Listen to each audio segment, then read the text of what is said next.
जय जगन्नाथ नमस्कार। चलतु देखा आज रेसिपी। आज मु आपण मानू देखाइबी आम समस्तंकर प्रिय खास करी आम ओडिया मानकर अति प्रिय पोड़ पिठा रेसिपी। यही पिठा को आपण माने केमिति कम समय भितर प्रस्तुत करें मु आपण मानक सेमिति पिठा बनाई देखाइबी। यही पिठा एते टेस्टी पिठा जे आपण माने बनाई खाइला परे ही जानि परिबे जे आपण माने पिठा खाउछंती कि छेनापोड़ खाउछंती। पिठार स्वाद पूरा पूरी छेनापोड़ खाइला परी लागिबो। वीडियो देखिया पूर्व मो वीडियो को लाइक शेयर करंतु एवं मो चैनल को सब्सक्राइब एवं पाखरे थिबा बेल आइकन को दबाई ऑल ऑप्शन को क्लिक करिया को भूलंतु नाही। ताहाले चलंतु देखिबा आजिर रेसिपी।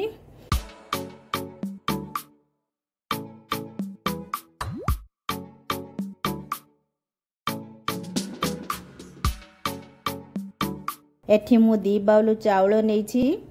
चाउल को एबे भलो भाबरे परिष्कार करी धोई 4 रु 5 घंटा पर्यंत बतरिबा पई ढांकी छाड़ी दबा। चाउल हमर बतरिबा भितरे आमे एपटे पिठा पई गुड़ प्रस्तुत करिबा। एठी मु कड़ाई गरम करि देछि। एबे कड़ाई रे गुड़ दे गुड़र पाग प्रस्तुत करिबा। मु एठी 2 चामच गुड़ नेई पाग करिबी। आपण माने चाउल को देखि गुड़ नेई पाग करि परिबे। मु 2 चामच गुड़ नेछि। एबे सेई चामच रे 2 चामच पानी दे गुड़ को आमे पाग करी मेल्ट करि दबा। गुड़ दे सारला परे लगातार चलाई गुड़ को मेल्ट करि दबा। गुड़ आमर भल भाबरे मेल्ट हेई आसिलानी।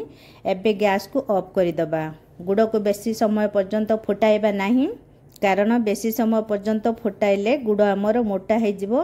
तेणु कम समय भितरे गुड़ आमर मेल्ट हेई टिके फुटी गला परे आमे गैस को ऑफ करि दबा। एबे गुड़ को आमे गोटे छंका रखी छांकी देबा। गुड़ आमर ठंडा हबा भितरे आमे एबे चावल को देखिबा। आमर एठी 5 घंटा हेई जाइछि। एबे ढांकुनी बाहर करिबा। चाउल आमर भल भाबरे बतरी जाइछि। मु आपण मानकु देखाउछि। देखंतु चाउल आमर केमिति भांगी जाउछि। एबे चाउल को ग्राइंड करिबा। 2 थर करी आमे चाउल को ग्राइंड करि दबा। प्रथमे किछि चाउल को अल्प पानी दे ग्राइंड करि दबा। एठी आमर चाउल ग्राइंड हेई जाइछि। एबे याकू बाहर करी बळका थिबा चाउल को मध्य ग्राइंड करि दबा।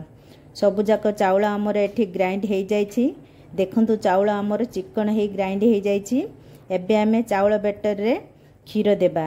मु जेउ बाउल रे चाउल नेइथिली सेई बाउल रे खीर देउछि। मु 2 कप चाउल पई 4 कप खीर दही मिसाई नेउछि। 3 बाउल खीर आ गोटे बाउल दही नेइछि। एबे आमे जेउ गुड़ को फुटाई रखिथिले से गुड़ को एबे आमे चाउल बेटर रे मिसाई दबा। एबे आमे चाउल खीर दही गुड़ को सबु भल भाबरे गुळाई मिसाई दबा। एठी आमर खीर दही गुड़ सबु भल भाबरे चाउल रे मिसी गलानी। एबे ही बेटर को कढ़ाई रे ढाली जंतुणी प्रस्तुत करिबा। गैस र फ्लेम को सिम करी आमे जंतुणी प्रस्तुत करिबा।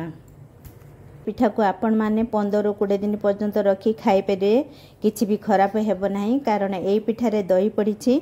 साधारणतः आमे जो पिठा घरे बिना दही रे करंती सेई पिठा आमर 3 ରୁ 4 दिन परे पिठा आमर आंबलिया बास्ना ही थाए। आ पिठारू तार उठिला परी जना पड़ी थाए। दही दे थरे निश्चित पिठा करंतु। पिठा पूरा पूरी कमलिया हबा सहित खाइबा को पिठा बढ़िया लागिबो। आपण माने निश्चित थरे बनाई खांतु।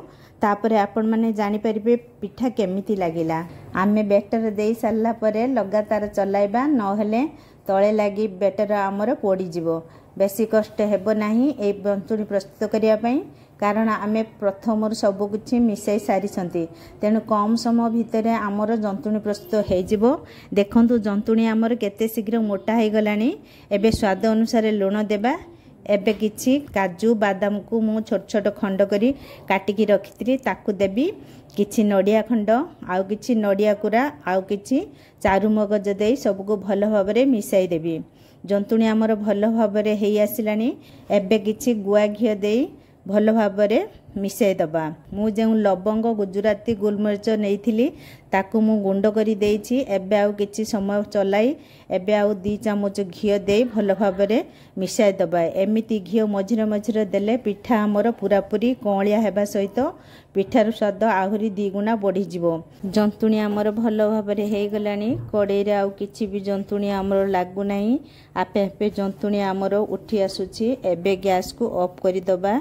एठी मु कड़ाई गरम कर कड़े कदली पत्र दे देइछि आ कदली पत्र उपरे घी भल भाव लगाई देइछि। एबे पत्र उपरे किछि राशि मगज नड़िया काजू बादाम दे सजाई दबा।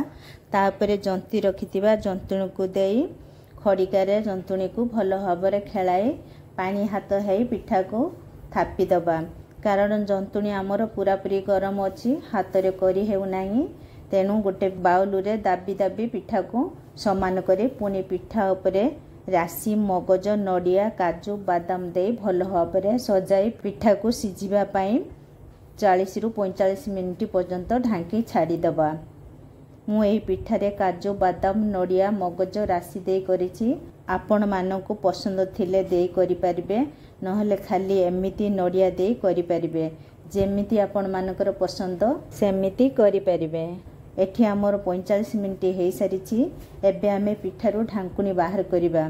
देखंतु पिठा हमर केते सुंदर कलर हे जाइछि केते सुंदर देखा जाउछि एवं पिठारू गोटे बढ़िया बास्ना बाहरुछि। पिठा हमर हेछि कि नाही मु आपण मानकु देखाउछि। देखंतु मु टूथपिक मारी देखाउछि। देखंतु पिठा हमर भल भाबरे हे जाइछि किछि भी टूथपिक रे लागु नाही। प्रस्तुत हो गला आमर सुपर टेस्टी क्षीर दही पोड़ पिठा रेसिपी। पिठा आमर वर्तमान पूरापूरी गरम अच्छी मु ठंडा हला परे काटिबी खाली आपण मानकु देखाइबा पई टिके काटी देइछि। याकू घरे थरे निश्चित बनै खांतु एवं केमिति लागिला मते कमेंट करी जणांतु। जदि मो रेसिपी आपण मानकु भलो लागु थाए ताहले मो वीडियो को लाइक शेयर करंतु एवं मो चैनल को सब्सक्राइब करिया पई भूलंतु नाही। धन्यवाद।